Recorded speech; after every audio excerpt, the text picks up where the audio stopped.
Welcome to the small town of Kibworth, Town Village 1 and 2.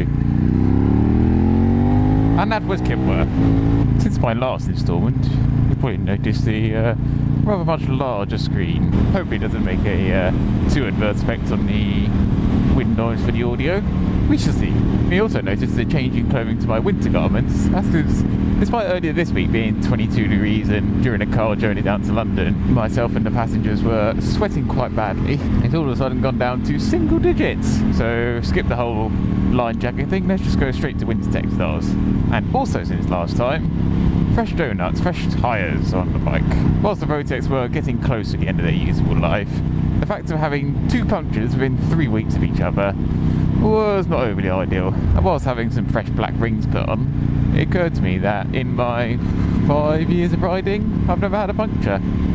Strange that. Ooh, there's a gear. And whilst thinking back for all these different bikes, I'd have thought, what are they all up to nowadays?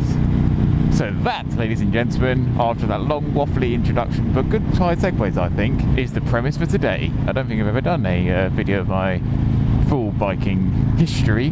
However, for road bikes, let's start with what I had when I turned 16. So about a month or so after turning 16, ding ding ding, first vehicle, a Yamaha Aerox 50cc step-through scooter. That's my actual one, and yes, it did come in the Fiat Yamaha replica paint colour, and I got it in late 2012. So at that point it was 2 years old, no previous MOTs, and the previous owner had bought it from new. And I used it for pretty much a year. It was until November the next year, 2013, when the next upgrade came, and I sold it with an MOT and attached this as well because those were the days when they had them. So today it is no tax and no MOT. MOT was only valid till May this year and has also been stolen, so we can safely assume either not on the road or being used unorthodoxly. However, I do know that after I sold it, it was very much in constant use for a while afterwards. Dip! Woohoo!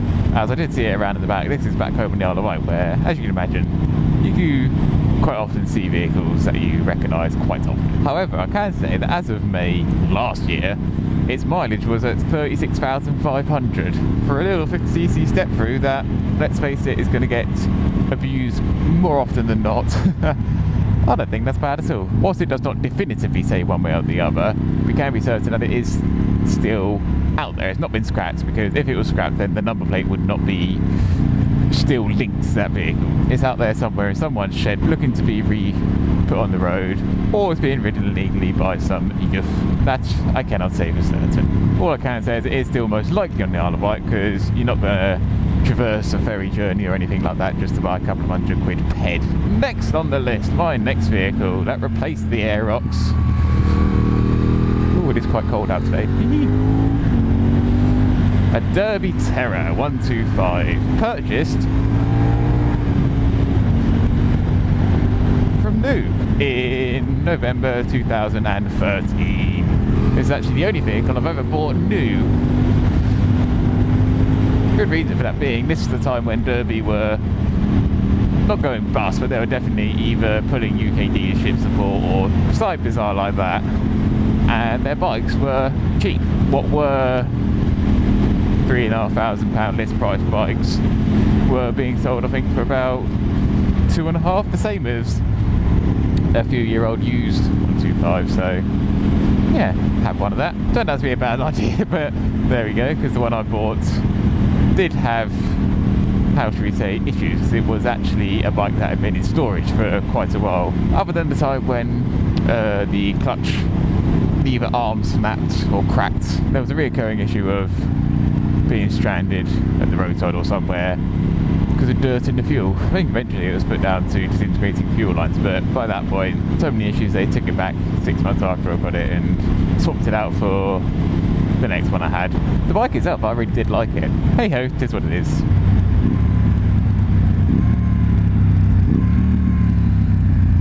God, since adjusting the gear lever position, this gearbox has come so smooth. Oh, beautiful. So, considering I bought it from new and only owned it for 6 months, I never had to MOT it or anything like that. However, we can see here that in May 2018, this year, it passed its MOT, its first MOT, meaning that it wasn't on the road for 18 months at least anyway. And whilst it does have a current MOT, at which it only had 5,222 miles, not many at all is it now, considering I would have put about 2,000 or 3,000 on that bike. There is no tax on it, it is sawn. However, much like the Aerox, the number plate is still connected to the bike, so it hasn't been scrapped, it is still out there somewhere. Because to be honest, I think if you iron out the small issues, it was a cracking bike. So hopefully whoever's got it now, doing something good with it. In fact, that was the motorbike which I passed my A1 test on. Moving on, next on the list after the Derby, which was swapped straight out for the Yamaha WR125. You will know the WR very well if you're an early follower of mine. It's the bike that essentially started on this channel. And all in all, not really my sort of style of choosing a bike really. Enduro bike, especially with that sort of size wheels, 21 front and only I think it was an 80 width, nothing at all, but did serve me well.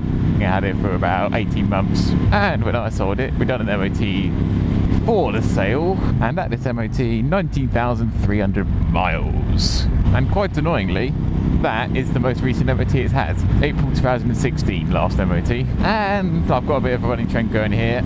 It is sawned. Oh dear. However, despite being no MOT, no sawn, it is still back on the Isle of Wight, as that was where it was sold, and it is also being ridden around. When I was last down there over the summer in Newport, the main town on the Isle of Wight, and there it was riding by. And only a few weeks ago, this photo was sent from Island Bound. Yes, it's definitely being used, so good and bad really. Good, it's being used and it's healthy and on the road. Bad, it's on the road in a very much illegal manner. So if you're the owner of this, don't be knobhead, get it sorted. And finally on the list, from your point of view as a viewer, most known bike I've had previously, the Yamaha MT-03. Had that for just over 2 years and was the main bread and butter for the YouTube channel. Not only has that bike been influential to how I've made videos and such like, but it certainly also taught me how to ride properly. So if we have a look at the results of that, MOT October 2017, 24,000 miles. The MOT is current and it is also the one that I sold with it, but for the first time looking at these histories of the bikes, it has tax! Huzzah! Tax until March next year. Excellent. The MT-03 has only had one only change from me having it, so i.e. me selling it to the next person, so yeah. I know who you are, and I hope you get along well with it. And whilst we could, I don't think we need to, but we have anyway.